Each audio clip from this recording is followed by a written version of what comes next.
Mutiara Hikmah Official, menyingkap hikmah di balik sunnah.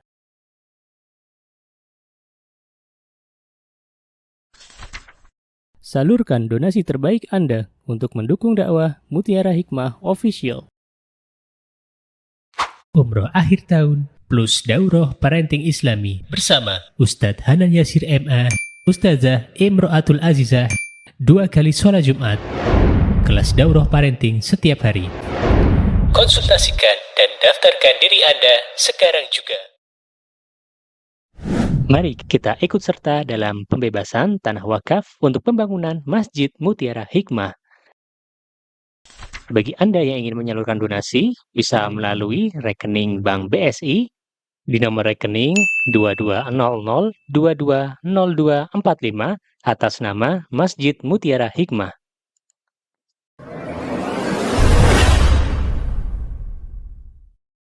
Ibu-ibu yang saya cintai karena Allah, insya Allah hari ini kita akan meneruskan kembali kajian di Kitabul Jami' dengan nomor hadis ke-28.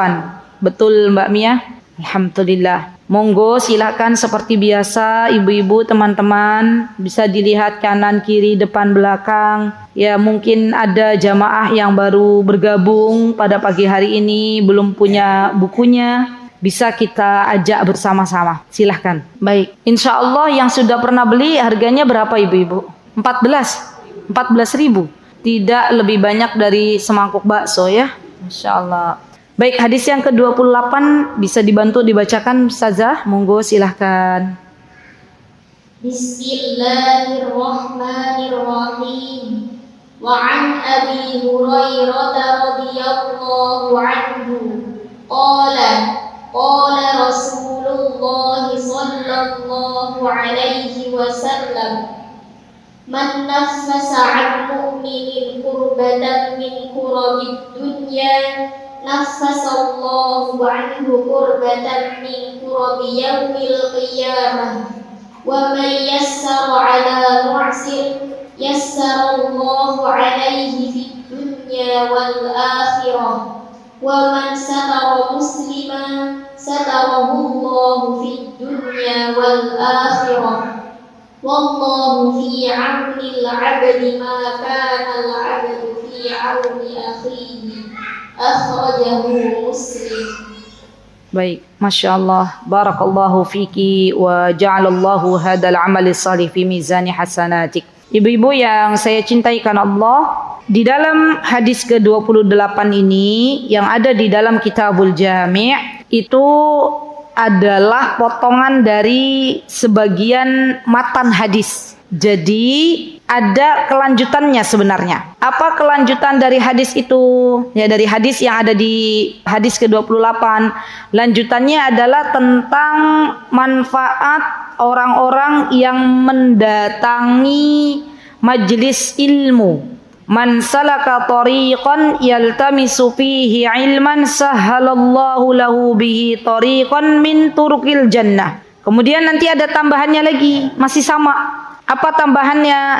Ya, yang berkaitan dengan orang-orang yang datang ke masjidnya Allah, berkumpul di masjidnya Allah, mentadabburi ayat-ayatnya Allah, maka Allah akan berikan rahmatnya. Allah akan turunkan malaikat untuk mendoakannya. Dan orang-orang ini akan disebut-sebut namanya di hadapan Allah Subhanahu wa ta'ala. Wa majtama'a qaumun fi baitin min buyutillah yatsluna kitaballahi wa yatadarasunahu bainahum illa nazalat alaihimus sakinah wa ghashiyatuhumur rahmah wa haffathumul malaika wa dzakarahumullahu fi man 'indah wa man batta'a bihi 'amaluhu lam yusri' bihi nasabuh. Ini hadis lengkapnya. Tapi dalam Kitabul Jami' itu sampai di wallahu fi 'aunil 'abdi ma kana al-'abdu fi 'auni akhi. Begitu ya ibu-ibu ya. Maka sekarang insyaallah kita akan bahas sampai titik itu aja. Ya, karena dalam Kitabul Jami' sampai fi 'auni akhi. Baik, ibu-ibu jamaah Majlis Ta'lim Muslimah Firdaus yang saya cintai karena Allah, Hari ini insya Allah kita akan belajar bersama-sama tentang bagaimana tips sukses untuk mendapatkan pertolongan Allah Subhanahu wa Ta'ala. Sebagaimana kita tahu bahwa di dalam kehidupan kita ini, kita pasti sangat-sangat membutuhkan yang namanya pertolongan Allah. Dalam setiap menit, dalam setiap detik yang kita lalui, pasti kita berharap akan datangnya pertolongan Allah. Ya. Dan kita ketika salat 5 waktu, apa doa kita di dalam salat kita? Kalau kita baca surah Al-Fatihah, apa doanya? Tunjukkanlah jalan yang lurus. Iyyaka na'budu wa iyyaka nasta'in. Sebelum kita meminta ditunjukkan jalan yang lurus, ihdinas siratal mustaqim, maka apa yang kita minta kepada Allah? Iyyaka na'budu wa iyyaka nasta'in. Ya Allah, kami menyembah hanya kepadamu dan kami meminta pertolongan kepada Engkau. Kita meminta sehari minimal berapa kali minta pertolongan Allah, Bu? Minimal 17 kali. 5 kali waktu salat. Ya, 17 rakaat. Belum lagi kita ibadah-ibadah salat-salat sunnah yang lainnya. Maka kita minta pertolongan Allah. Kenapa kok kita minta pertolongan Allah? Karena ketahuilah wahai saudariku, tidak ada yang bisa kita lakukan di dunia ini kecuali semuanya atas pertolongan Allah.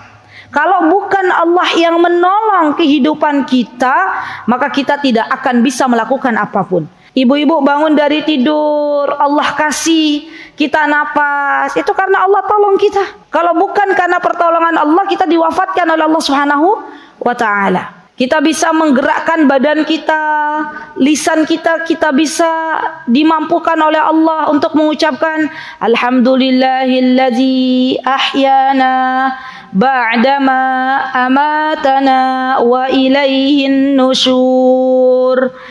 Lisan ini tidak akan mampu kita gerakkan untuk membaca doa setelah tidur kecuali atas pertolongan Allah. Ibu-ibu pagi-pagi biasanya bikin sarapan untuk bekal anak dan suaminya. Nggih mboten ibu-ibu. Ya, saya tadi di mobil itu sama ibu-ibu yang lain, ya Bu Lisa, Bu Ida dan adiknya Bu Lisa, ya saya lupa namanya ya. Itu kita ngobrol masalah sarapan anak-anak gitu ya. Jadi ibu-ibu, saya memohon juga untuk ibu-ibu yang masih punya anak kecil, ya, untuk membuatkan sarapan anak-anak itu yang sehat, bukan yang manis-manis. Ya, kenapa? Karena kita sudah diberitahukan oleh Allah Subhanahu wa Ta'ala, ya, untuk hari ini banyak sekali anak-anak yang akhirnya gagal ginjal gitu ya, cuci darah. Ya, disebabkan apa? Di antaranya makanan dan minuman yang dikonsumsi oleh mereka. Ya, belum lagi nanti kita buat sarapannya juga manis. Anak-anak lebih aktif di sekolah. Makanya saya katakan kita tidaklah bisa membuat sarapan di rumah dengan sarapan yang halal dan thayyib. Perbanyak protein di waktu pagi untuk anak-anak, ya, perbanyak buah di waktu pagi untuk anak-anak. Maka itu semuanya karena Allah yang menolong kita. Ya. Ada nggak ibu-ibu peristiwa di mana seorang ibu, ya, diberikan ujian oleh Allah Subhanahu wa Ta'ala dalam kondisi yang sakit misalnya. Dia tidak mampu untuk membuat sarapan, ya. Adakah peristiwa seperti itu? Banyak, ya. Berarti ketika itu memang Allah Azza wa Jalla belum memberikan pertolongan kepada ibu ini untuk membuatkan sarapan bagi anak-anak dan suaminya. Maka kata Syekh Utsaimin rahimahullah, ini penting banget kaidah ini. Setiap kali kita menjalankan ketaatan kepada Allah, membuatkan sarapan itu ibadah, ya. Baca doa itu ibadah. Juga kita ketika berwudu untuk persiapan salat itu juga ibadah. Maka kata Syekh Utsaimin, ketika kita berwudu, kemudian ada rasa di dalam hati kita bahwa ini adalah pertolongan dari Allah, saya tidaklah berwudu kecuali atas pertolongan dari Allah, maka kita dapat 2 pahala ibu-ibu. Pahala dari ibadah wudu dan pahala dari perasaan kita ditolong oleh Allah Subhanahu wa Ta'ala. Jadi dapat 2. Ya. Coba ibu-ibu, yuk mulai kita menanam pahala biar bisa nanti di akhirat memanennya. Caranya bagaimana? Setiap kali kita menjalankan ketaatan, harus ada rasa di dalam diri kita bahwa ini semuanya karena pertolongan dari Allah. Ibu-ibu mau datang ke kajian, ya, sampai di masjid, alhamdulillah, ya Allah, saya bersyukur kepadamu. Kalau bukan karena pertolonganmu, maka saya tidak akan sampai ke Masjid Firdaus ini. Ya. Dapat 2. Pahala ibu-ibu datang ke kajian.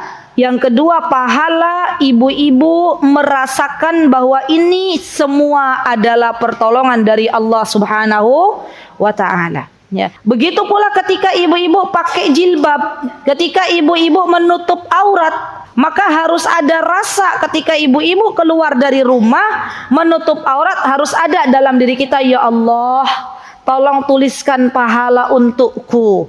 Ketika saya menutup aurat ini dalam kurun waktu 2 jam, 3 jam, tidaklah saya menutup aurat ini kecuali dalam rangka taat kepadamu. Dan tidaklah saya bisa menutup aurat ini kecuali semuanya atas pertolongan dari Engkau. Ya, maka pahalanya dapat berapa ibu-ibu?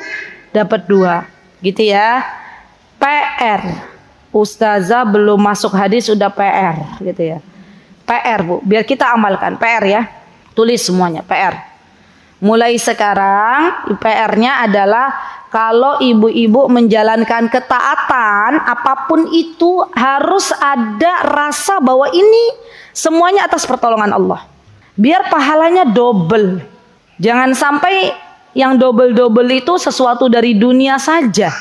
Tapi kita pengen pahala kita di sisi Allah Subhanahu wa ta'ala juga lebih banyak dari sebelum kita mengetahui ilmu.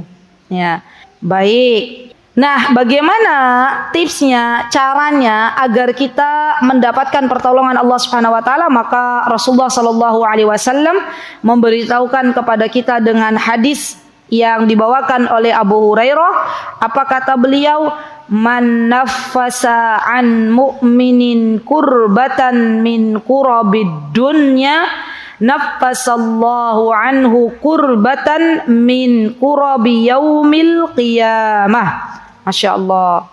Barang siapa yang meringankan suatu penderitaan dari orang-orang beriman, penderitaan di mana? Di dunia ini, maka Allah akan berikan pertolongan baginya, diringankan untuknya, dihilangkan kesulitannya di hari kiamat nanti. Masya Allah. Ibu-ibu, kita pengen enggak sih ketika kita sudah berada di akhirat, ya, di mana semua manusia dibangunkan dari alam kubur, dikumpulkan di suatu tempat, ya, yang dinamakan dengan mahsyar.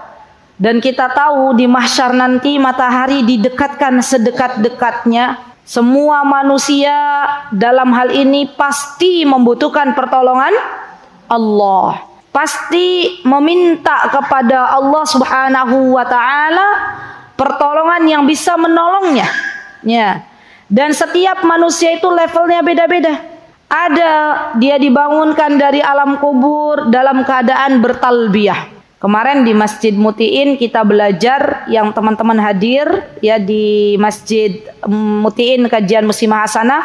Kemarin saya ingat ya, saya menyampaikan bahwa kelak orang-orang yang ketika meninggal dunia dalam keadaan muhrim, dalam keadaan sedang tawaf, ya, kemudian diwafatkan Allah, maka biasanya kepalanya nggak ditutup, ya, dan itu anjuran dari Rasulullah SAW, ya, tidak ditutup dengan kain kafan. Apa manfaatnya, apa faidahnya?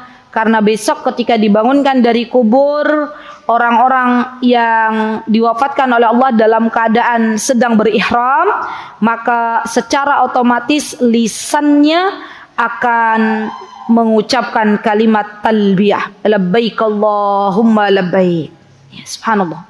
Dan kita minta ya akhwat kepada Allah agar Allah Subhanahu wa ta'ala mewafatkan kita dalam keadaan kondisi yang terbaik, husnul khatimah, agar besok kita dibangunkan dari kubur juga dalam kondisi yang terbaik. Karena besok orang dibangunkan dari kubur, dikumpulkan di mahsyar itu dengan berbagai macam keadaan. Ya, ada yang dia terjerembab atau tenggelam gitu ya, oke.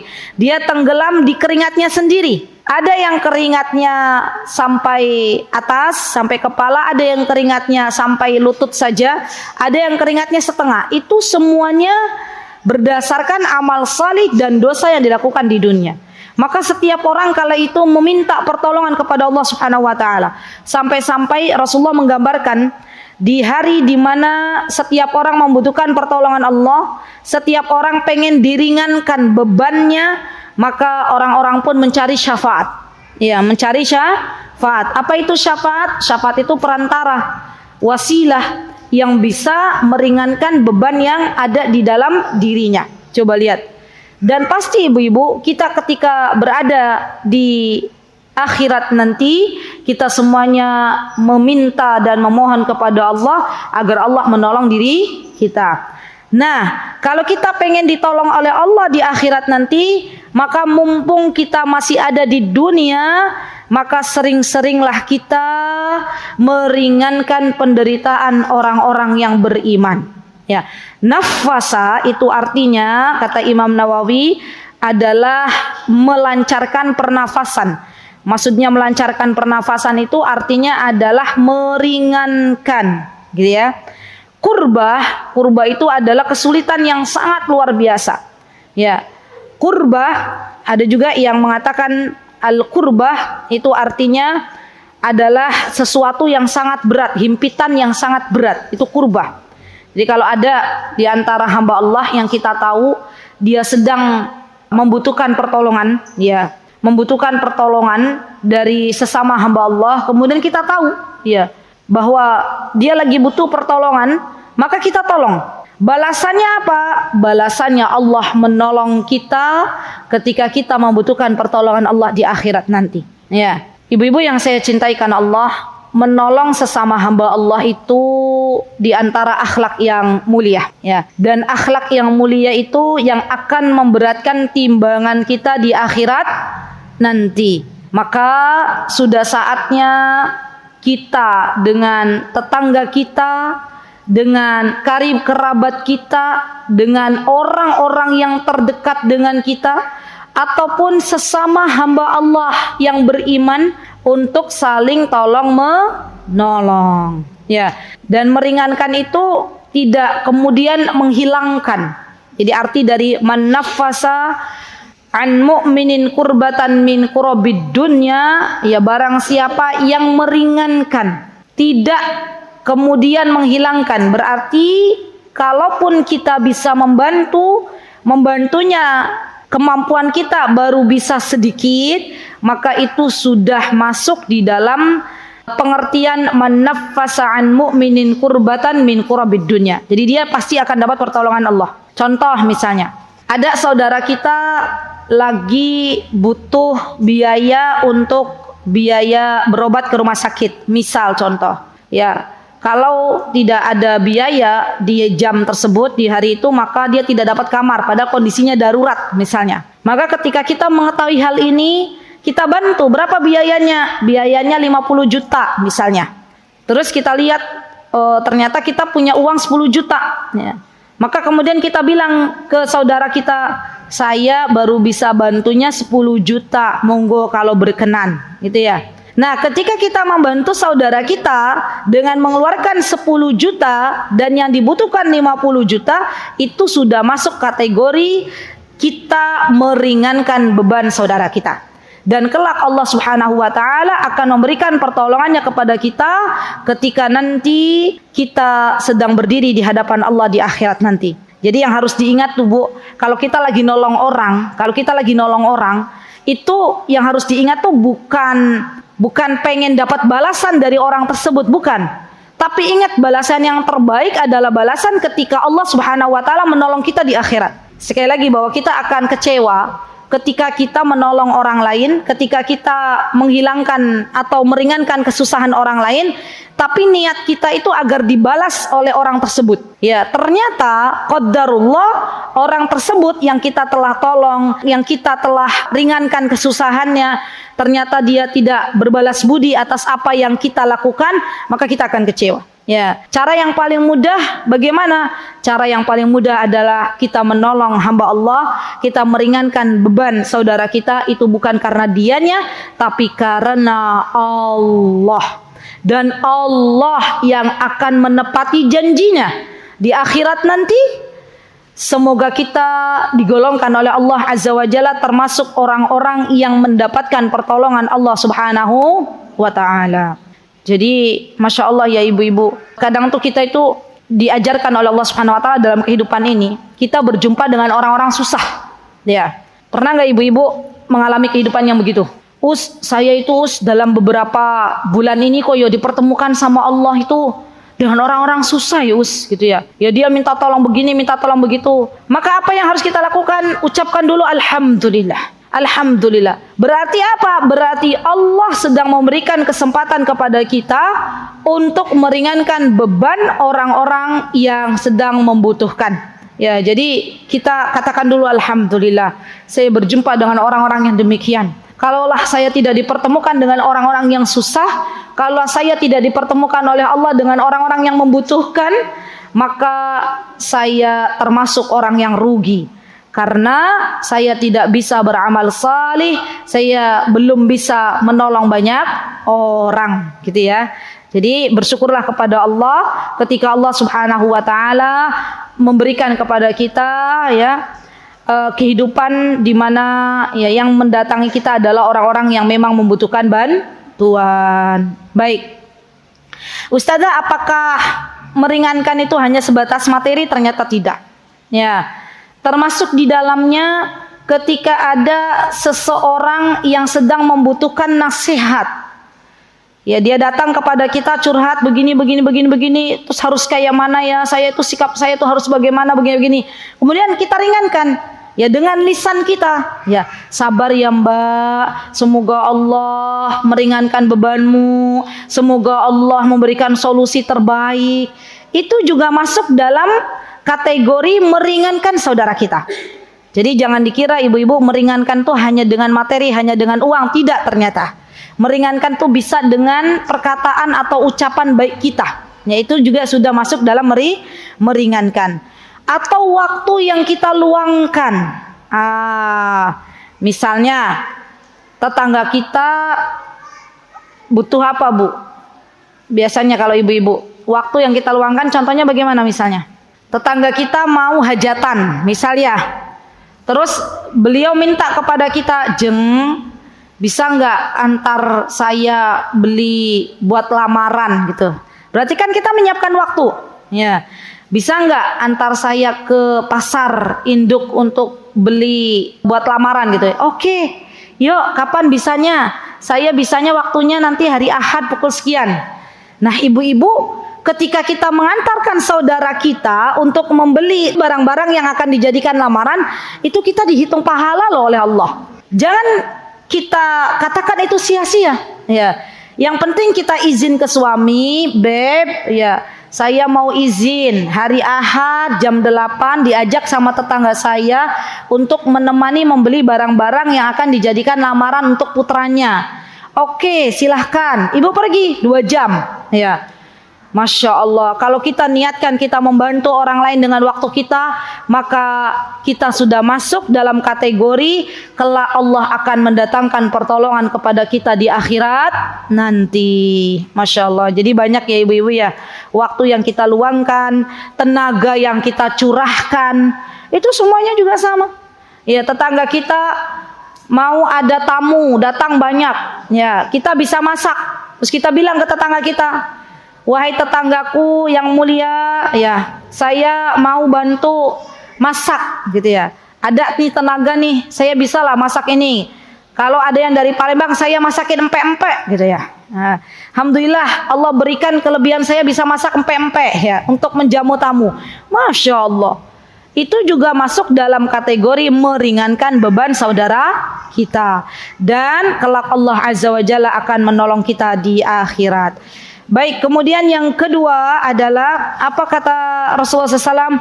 Wa man yassara ala mu'sirin yassarallahu alaihi fid dunya wal akhirah. Barang siapa yang memudahkan Orang yang kesulitan, maka Allah memudahkan urusannya di dunia dan di akhirat. Baik, Imam An-Nawawi rahimahullahu taala, beliau menyampaikan bahwa waman yassara ala mu'sirin, barang siapa yang memudahkan urusan orang yang sedang kesulitan, maka Allah memberikan kemudahan baginya di dunia dan di akhirat. Itu beliau mencontohkan seseorang yang memberikan tempo untuk orang lain yang berhutang kepadanya. Ya, beliau contohkan itu. Jadi misal contoh, ada orang hutang kepada kita, ya, dan yang namanya hutang piutang itu dalam Islam itu harus ditulis, Bu. Gimana kalau sama saudara sendiri? Ditulis. Justru yang namanya saudara, yang namanya kakak adik, itu akan putus hubungan kekerabatannya gara-gara masalah uang. Uang tuh sensitif. Nggih mboten ibu-ibu.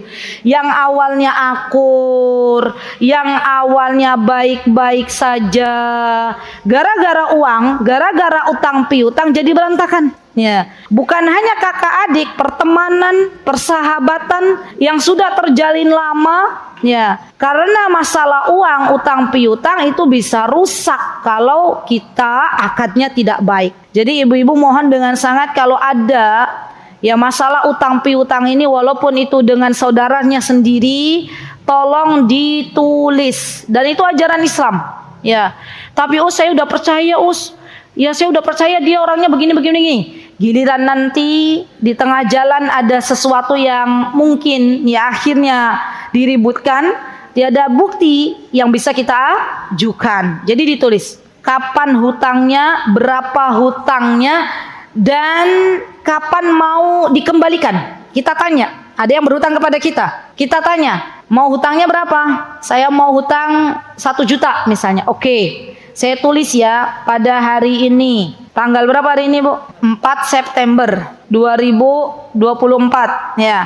Atau tanggal berapa? 30 Safar. Tanggal berapa ibu-ibu Safarnya? 30 ya. Kita lebih familiar dengan Masehi daripada Hijriah. Baik, misalnya 30 Safar 1446 Hijriah. Ya, telah berhutang kepada saya Fulanah bin Fulan. Tulis ya. Nomor kontaknya berapa, rumahnya di mana, sebanyak 1 juta rupiah, tempatnya di mana. Ya, yang menghutangi punya bukti, yang berhutang juga punya bukti. Dan kita tulis, kita tanya kepada yang berhutang kepada kita, rencana mau bayarnya kapan. Ya, dan bagi yang berhutang jangan sampai menjawab dengan sebutan wallahu taala a'lam. Itu bukan jawaban yang sesuai. Ya, harus ada tanggal yang jelas. Insya Allah bulan depan. Insya Allah. Oh, bulan depan berarti tanggal 4 Oktober, gitu ya, 2024. Saya tulis ya, tanggal 4 Oktober insya Allah uangnya dikembalikan. Gitu ya, Bu, sepakat ya? Oke, sepakat. Deal. Ya. Nanti sebelum tanggal jatuh tempo tanggal 4, kalau ada apa-apa di dalam, misalnya alhamdulillah mau bayar, tanggal 2 sudah ngasih tahu, sudah menginformasikan kepada orang yang kita utangi. Ya, kita bilang, jeng insya Allah tanggal 4 pagi teng jam 8 saya mau ke rumahnya panjenengan. Ya, apakah ada di rumah atau saya bisa transfer kemana saya harus transfer? Saya mau mengembalikan hutang saya yang 1 juta. Kalau Allah belum berikan kepadanya uang 1 juta, maka di tanggal sebelum jatuh tempo, tanggal 2 misalnya, kita beritahu, jeng maaf ya, qadarullah, tapi harus jujur. Harus apa, Bu? Kan sekarang banyak orang berhutang tapi nggak jujur, gitu kan ya? Harus jujur. Jeng, mohon maaf, qadarullah ini ada kebutuhan mendesak. Ya, kami harus membayarkan SPP anak-anak, membayarkan ini yang sangat-sangat urgent. Berarti boleh nggak kalau saya minta waktu ya 1 bulan lagi untuk membayarkan hutang kepadamu?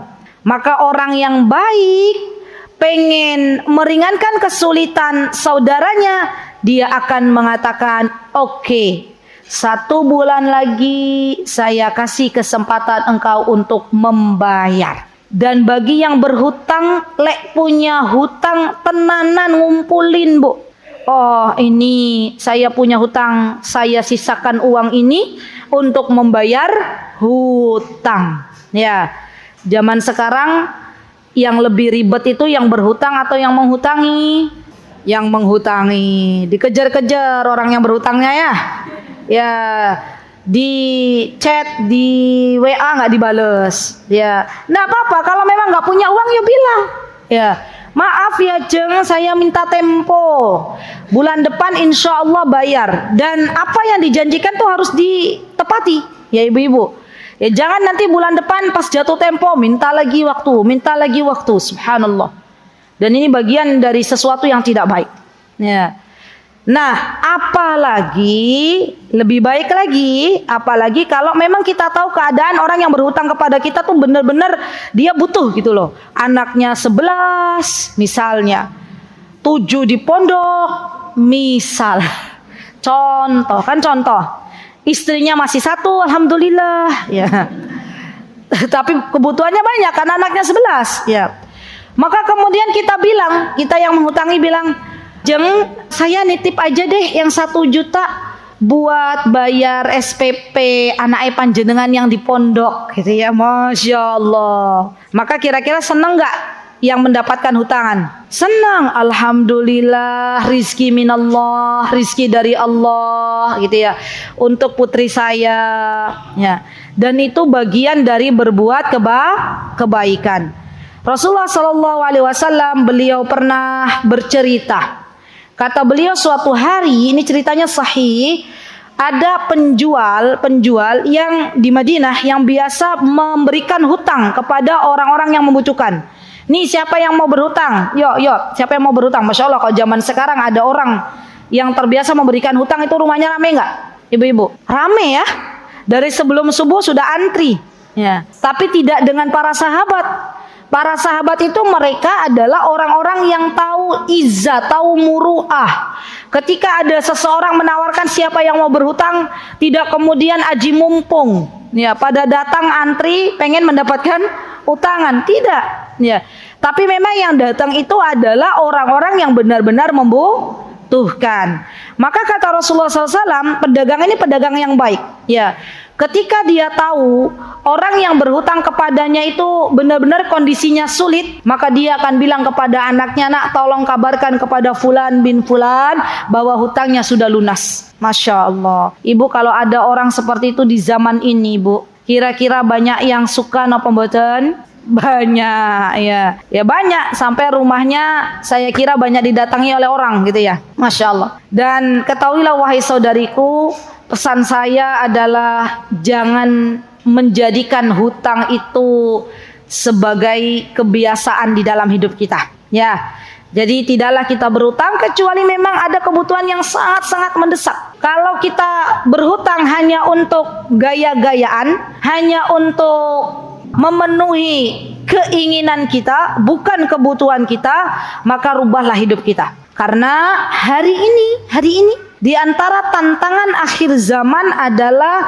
banyaknya orang yang menawarkan hutang dengan bunga yang bermacam-macam. Apa namanya, Bu?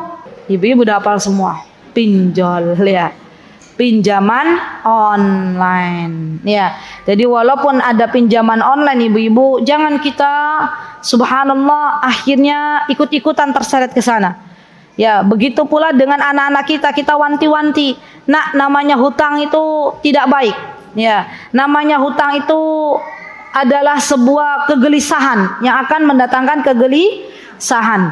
Ya, maka kalau ibu dan bapak selama ini tidak pernah berhutang, semoga kamu jangan sampai bermudah-mudahan dalam berhutang.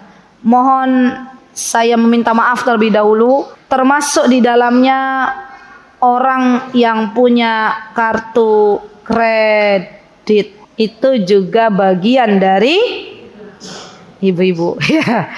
Ya, jadi hati-hati nih. Yang punya kartu kredit, kalau memang bisa nggak punya kartu kredit, nggak usah diambil. Ya, paham dah Bu? Karena kalau sudah punya kartu kredit, datang kemana tinggal gesek. Tiba-tiba datang tagihan bulanan. Anda harus bayar 100 juta. Bingung, dari mana bayar 100 juta? Ya, kemana saja saya menghabiskan uang 100 juta? Padahal mungkin setiap akhir pekan dia pergi kemana, digesekkanlah kartu. Ada bukti-buktinya. Ya. Dan akhirnya apa? Karena dia kebingungan untuk membayar kartu kreditnya 100 juta, dia utang. Ya. Utang meminjam dengan pinjaman online. Terbelit hutang, terbelit masalah riba, akhirnya hidupnya hancur. Ingat Bu, kalau sudah masuk masalah riba ke dalam keluarga kaum muslimin, maka tunggulah Allah akan berantakkan semua yang ada dalam keluarga tersebut. Ya, suami istrinya ribut terus. Anak-anaknya yang biasanya kalau disuruh sholat nurut, karena kita ada riba di dalam keluarga kita, ternyata anaknya nggak mau sholat. Ya, anaknya yang biasanya punya temannya baik, Allah takdirkan punya temannya yang suka mabuk-mabukan. Ya, itu coba dievaluasi. Mungkin ada sesuatu yang salah pada diri kita dan suami kita. Dari mana harta yang kita bawa dan kita berikan kepada anak-anak kita? Karena harta yang haram ketika kita berikan kepada anak-anak kita, maka anak-anak kita akan tumbuh menjadi anak-anak yang tidak lagi mudah untuk mentaati Allah Subhanahu wa taala. Jadi hati-hati masalah hutang ini, dan kalaulah memang ya kita menghadapi orang yang benar-benar membutuhkan, maka sudah saatnya kita mengangkat kesulitannya dengan memberikan tempo yang lebih bagi yang berhutang. Apa balasannya ibu-ibu? Balasannya kita akan dimudahkan oleh Allah. Subhanallah. Bu, pernah nggak kita mengalami episode kehidupan, di dalam kehidupan kita itu semua urusan kita tuh dimudahkan sama Allah? Pernah ibu-ibu? Pengen belajar tahsin, pengen belajar Al-Quran, Allah datangkan guru. Ya, Allah datangkan majlis tahsin, kita datang belajar tahsin. Kita pengen umroh, Allah mudahkan untuk umroh. Kita pengen apa lagi ibu-ibu? Pengen memasukkan anak di sebuah lembaga pendidikan, Allah carikan jalannya, Allah mudahkan jalannya. Pernah ibu-ibu mengalami hal tersebut? Dimudahkan semua urusannya sama Allah. Maka ketahuilah ketika Allah memudahkan urusan-urusan kita, itu tanpa kita sadari, di antaranya adalah karena Allah ingin membalas apa yang sudah pernah kita berikan untuk saudara kita. Ya, apa yang sudah kita pernah berikan, kita memudahkan urusan orang lain. Jadi dalam Islam tuh kaidahnya begini, Bu. Kalau bisa dimudahkan, jangan dipersulit. Kalau kaidah di negeri apa, Bu? Konoha. Oh ya, di negeri Konoha itu apa Bu kaidahnya? Kalau bisa dipersulit, jangan dipermudah, gitu ya. Ya. Jika bisa diperlama, jangan dipercepat. Ya. Padahal kalau dalam Islam, kalau bisa dipercepat, jangan ditunda. Kalau bisa dimudahkan, jangan dipersulit. Termasuk ketika ibu-ibu jualan gitu ya, jual beli, maka kalau bisa kita memudahkan urusan orang lain, ya dimudahkan. Ya jangan dipersulit. Karena itu bentuk bagian dari kita memudahkan urusan orang lain. Jadi ibu-ibu yang masih berada di negeri Konoha, ya harus sudah mulai dirubah mindsetnya. Ya, kalau bisa memudahkan urusan orang lain, maka dimudahkan, jangan dipersulit. Berarti boleh ya Us, misalnya ada saya jadi guru nih, ya murid saya sulit dalam menjawab soal, kita bocorkan, yo itu nggak boleh. Ya, jadi taruhlah dalil sesuai dengan kondisi. Ini ya. Kalau ada sesuatu yang memang perlu kita bantu, perlu kita mudahkan, maka mudahkanlah, jangan dipersulit. Dan orang-orang yang suka mempersulit kehidupan orang lain, maka Allah pun akan mempersulit kehidupannya.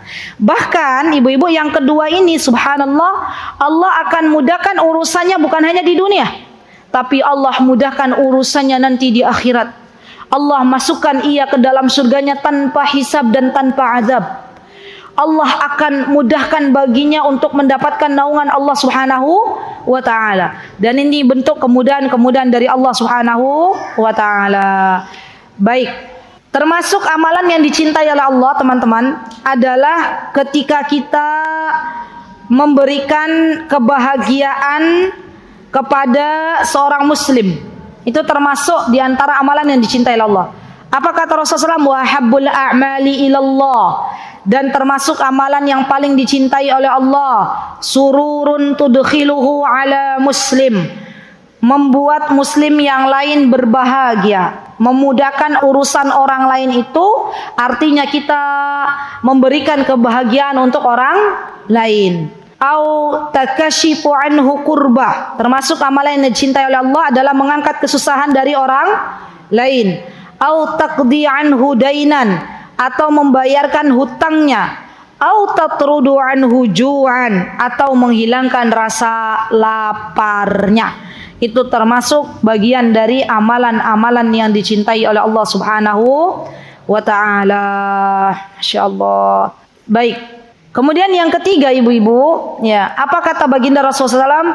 Wa man satara musliman satarahullahu fid dunya wal akhirah. Ya Allah, ini nasihatnya bagus-bagus nih hari ini. Barang siapa yang menutupi aib saudaranya, maka balasannya Allah akan tutupi aibnya di dunia dan di akhirat. Bu, kita nih hidup di dunia ini melazimkan kita bermuamalah dengan sesama hamba Allah. Nggih mboten?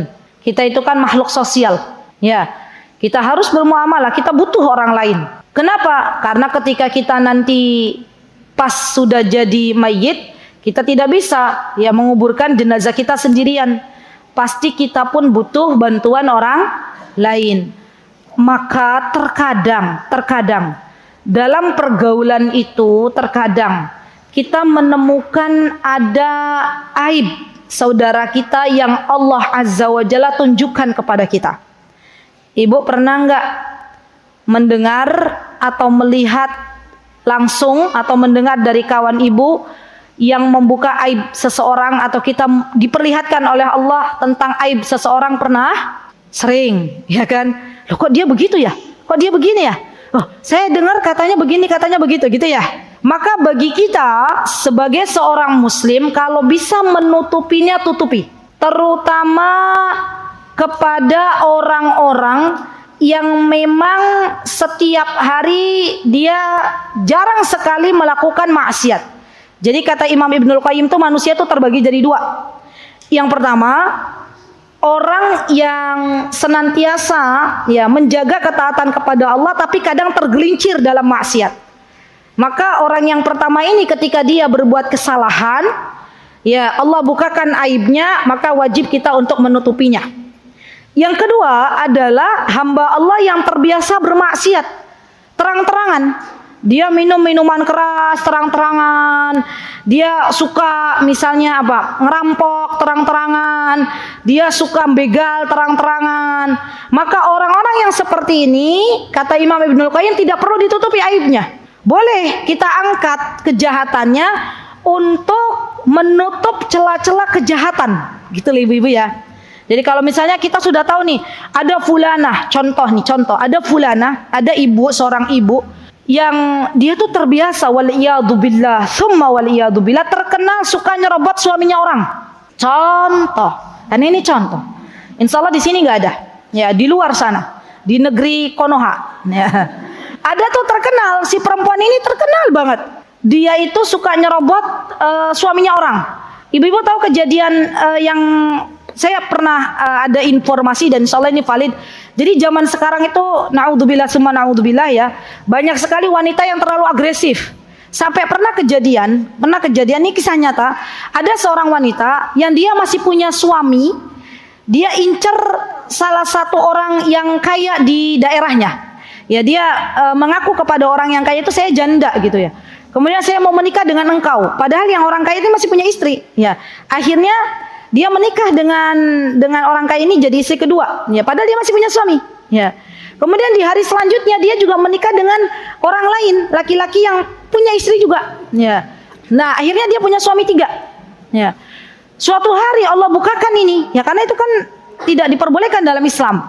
Ya, satu laki-laki bisa menikahi 4 wanita, tapi satu wanita cukup satu laki-laki. Ya. Maka Allah dengan caranya Allah bukakan aib wanita ini, ya ketemuanlah 3 laki-laki ini. Ya, akhirnya apa tahu kalau si fulana ini nggak baik gitu, nggak bener gitu loh. Kenapa kok masih punya suami ngakunya janda? Nah, kalau kita sudah tahu persis itu fulana orangnya begitu, ya orangnya begitu. Kemudian kita bilang ke suami kita, mas, beb, ya, cin gitu ya, say. Saya mau bilang, apa bun, apa sayangku, mau bilang apa? Hati-hati ya sayangku, kalau dengar nama wanita itu, gitu ya. Pokoknya kalau dengar ada wanita itu namanya fulana, chat ke suamiku, tolong serahkan chatnya ke saya biar saya telepon, gitu ya. Misal, itu boleh, silahkan. Karena memang dia kejahatannya sudah banyak orang tahu gitu loh. Ya itu ngeri banget. Tapi kalau ada wanita yang biasanya taat kepada Allah, salihah, kemudian suatu hari dia terjerembab ke dalam dosa, ke dalam maksiat, dan Allah perlihatkan aibnya itu kepada kita, maka wajib bagi kita semuanya untuk menutupi aib saudara kita yang salihah ini dan tidak membongkar aibnya di hadapan orang banyak. Gitu ya ibu-ibu ya. Jadi ini subhanallah, kesempurnaan Islam itu luar biasa, menjaga hubungan sesama manusia dengan sedemikian rupa. Masya Allah. Dan yang namanya kita semua pasti punya aib. Nggih mboten ibu-ibu. Kita semuanya pasti pernah melakukan dosa. Bahkan mungkin dosa saya lebih banyak daripada dosanya ibu-ibu. Dengan kebaikannya Allah masih menutupi aib-aib saya. Semoga Allah Azza wa Jalla senantiasa menutupi aib kita semuanya. Maka jangan pernah kita menganggap diri kita lebih benar, diri kita lebih baik dibandingkan orang lain, karena sesungguhnya karena kebaikan Allah lah Allah menutupi aib-aib kita. Ya. Jadi kalau kita pengen ditutupi aib kita oleh Allah di dunia dan di akhirat, maka langkah kita adalah kita tutupi aib saudara kita.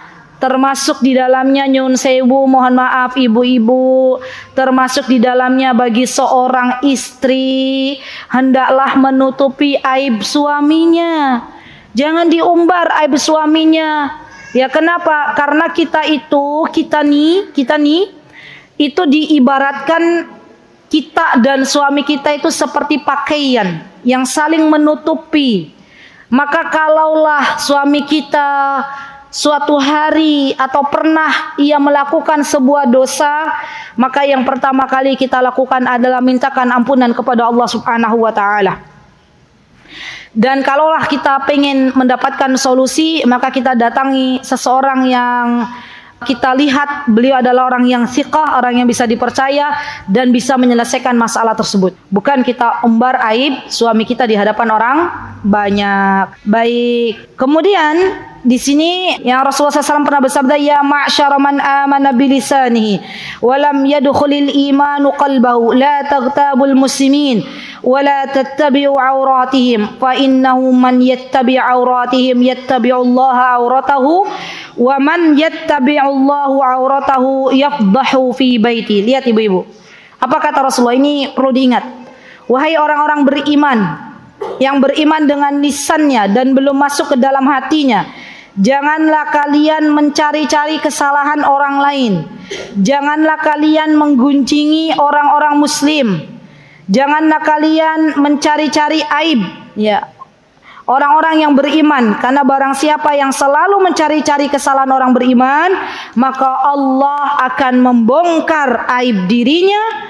Serta barang siapa yang diungkapkan atau diperlihatkan aibnya oleh Allah, maka Allah akan memperlihatkan aibnya walaupun dia berada di rumahnya. Ngeri ya, jadi ngeri ibu-ibu. Jadi kalau kita memang melihat ada saudari kita yang pernah melakukan sebuah dosa, maka wajib bagi kita untuk menutupinya. Baik, kemudian terakhir, wallahu fi aunil abdi maka nal abdu fi auni akhi.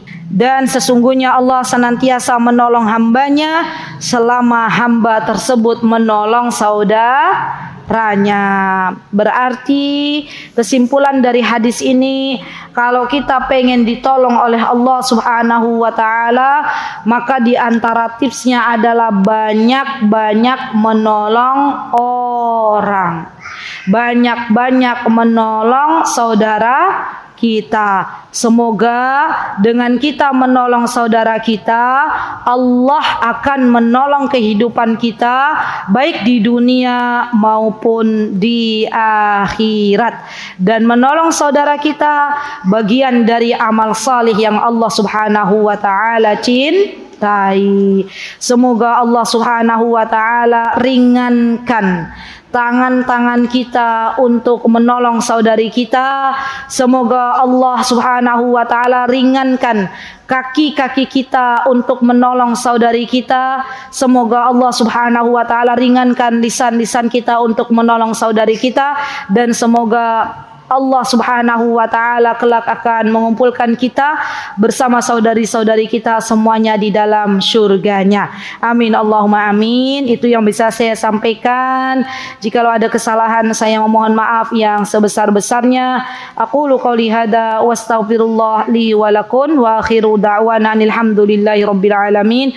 Assalamualaikum warahmatullahi wabarakatuh. Mutiara Hikmah Official, menyingkap hikmah di balik sunnah.